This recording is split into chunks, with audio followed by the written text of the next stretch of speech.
Hello everyone and warm welcome you all to my channel पढ़ लो। और आज हम बात कर रहे हैं जेईई मेन 2024 के अप्रैल शिफ्ट के क्वेश्चंस की। देखो, जनवरी शिफ्ट के क्वेश्चंस हमने कंप्लीट किया है 2024 के, अभी हम अप्रैल शिफ्ट के क्वेश्चंस करने वाले हैं। तो 4 अप्रैल शिफ्ट 1 में पूछा हुआ सवाल, हालांकि सीक्वेंस एंड सीरीज के क्वेश्चंस बहुत ही सिंपल हैं, डायरेक्ट क्वेश्चन पूछता है एग्जाम में, डायरेक्ट कुछ नहीं है, बहुत ईजी है, दिमाग लगाओ, क्वेश्चंस यूं बनेंगे आपसे। अब देखो ये क्वेश्चन समझते हैं।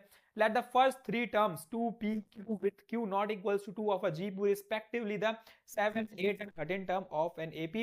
If the fifth term of gp is the nth term of AP then n equal to। तो थोड़ा क्वेश्चन पहले समझ लेते हैं कि बोलना क्या चाह रहा है। पहले तीन टर्म और जो पहले के तीन टर्म है वो जीपी के पहले के तीन टर्म 7th, 8th और 13th एपी के n के बराबर है। तो कुछ ऐसा कुछ बोल रहा है। अगर मैं बात करूं 2p q की, ये जीपी में है, मतलब ये फर्स्ट टर्म है, ये मेरा सेकेंड टर्म है और ये मेरा थर्ड टर्म है। ठीक है, इतना मुझे समझ में आ चुका है। थर्ड टर्म मतलब 2r² है, इतना मुझे समझ में आ चुका है। आगे क्या बोलता है कि ये सब चीज बराबर है किसके, 7th, 8th और 13th के, मतलब जो 2 है वो 7 के बराबर है, मतलब एपी के, तो a प्लस 6d होता है। ये इक्वेशन नंबर 1 आ गई। वैसे ही यहां से आएगा 2r इक्वल टू जो 8th के बराबर है, तो a प्लस 7d, ये इक्वेशन नंबर 2 आ गई। और जो ये थर्ड है 2r², ये 13 के, तो a प्लस 12d।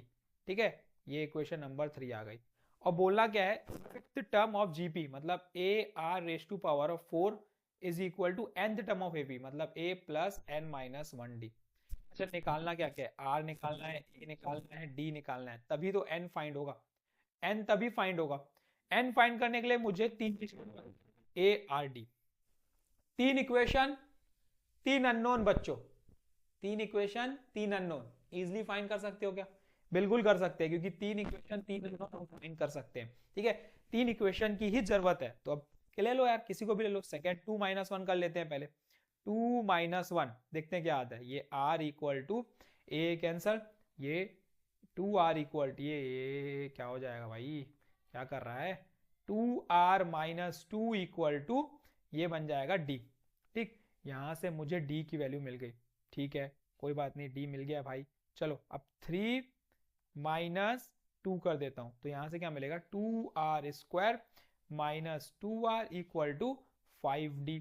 ठीक, और d की वैल्यू पता है तो सब्स्टिट्यूट कर ही देते हैं। 2r² minus 2r equals to 5 into 2r-2, क्या मिल जाएगा, ये मिल जाएगा मुझे, नोटिस करोगे तो ये मिल जाएगा 2r² minus 2r equal to 10r-10। तो ये मिल गया 2r² minus 12r plus 10 equals to 0। 2 से डिवाइड कर सकते हैं, तो r² minus 6r plus 5 equal to 0।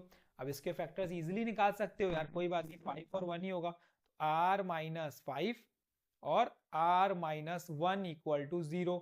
r की दो वैल्यू आ गई, r के लिए दो वैल्यू आ गई, 1 और 5। अब ले क्या, मोस्ट इंपॉर्टेंट चीज ले क्या, 1 की 5, क्या ले सकते हैं क्या नहीं ले सकते हैं, वो नोटिस करेंगे हम लोग इस पे। देखो, अगर मैं r की वैल्यू 1 लेता हूं, r की वैल्यू अगर 1 लेता हूं, तो थर्ड टर्म मतलब जो q है वो हो जाएगा 2 इंटू 1 दैट इज 2। अगर मैं r की वैल्यू 1 लेता हूं, लेकिन क्वेश्चन में क्या गिवन है, r2 नहीं हो सकता, इसीलिए दिया है बॉस। छोटी छोटी चीजें जो गिवन रहती है ना, उसको मतलब यूज की है, वो चीजें यूज की है, क्यों दिया है, फालतू नहीं दिया है यार, कुछ है उसके बाद।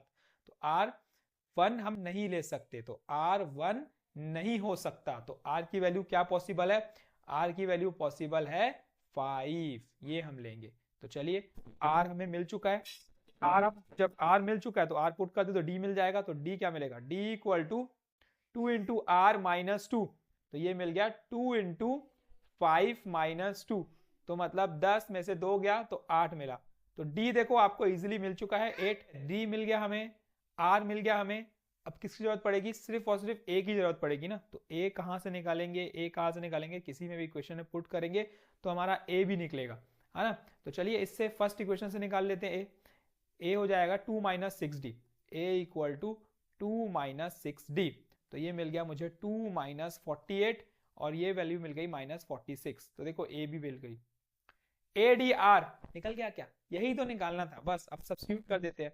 सब्स्टिट्यूट करने पे ए मुझे, ठीक है, ये हमारा हो गया। ADR हमें फाइंड हो चुका है ना। अच्छा इसका इसका जो ए है वो दिया हुआ है 2। इसका जो ए है वो दिया हुआ है 2,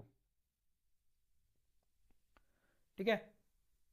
जीपी का ए दिया हुआ है 2R4, तो मतलब 2 इंटू आर क्या था 5, 5 के पावर में 4 इक्वल्स टू, ठीक है, 5 के पावर में 4 equal to a plus n minus 1 d. इसका r हो गया -46 plus n minus 1 into d हो गया 8। बस डेट्स ऑल, सॉल्यूशन खत्म। कितना हो जाएगा ये 1250 plus 46 equal to 8 into n minus 1, ये मिल गया 1296 equal to 8 into n minus 1, तो 1296 divided by 8 equals to n minus 1। कितनी बार में जाएगा? 8 की टेबल में ये 1 बार में जाएगा, इसके पास 4 जाएगा तो 49, 8 6 48, ये 2 जा, तो n माइनस 1 इक्वल टू 162, तो n की वैल्यू आ गई है 163। नंबर ऑफ टर्म्स निकालना था और नंबर ऑफ टर्म्स हमें मिल चुका है। ऑप्शन देख लेते हैं 163, तो A is the correct answer of this question. ठीक है, आसान क्वेश्चन। मैं फिर बोलता हूँ, जीपी के एपी जीपी के क्वेश्चन सीक्वेंस है, इसके क्वेश्चन डायरेक्ट पूछेगा भाई, बहुत इजीली बन जाएंगे।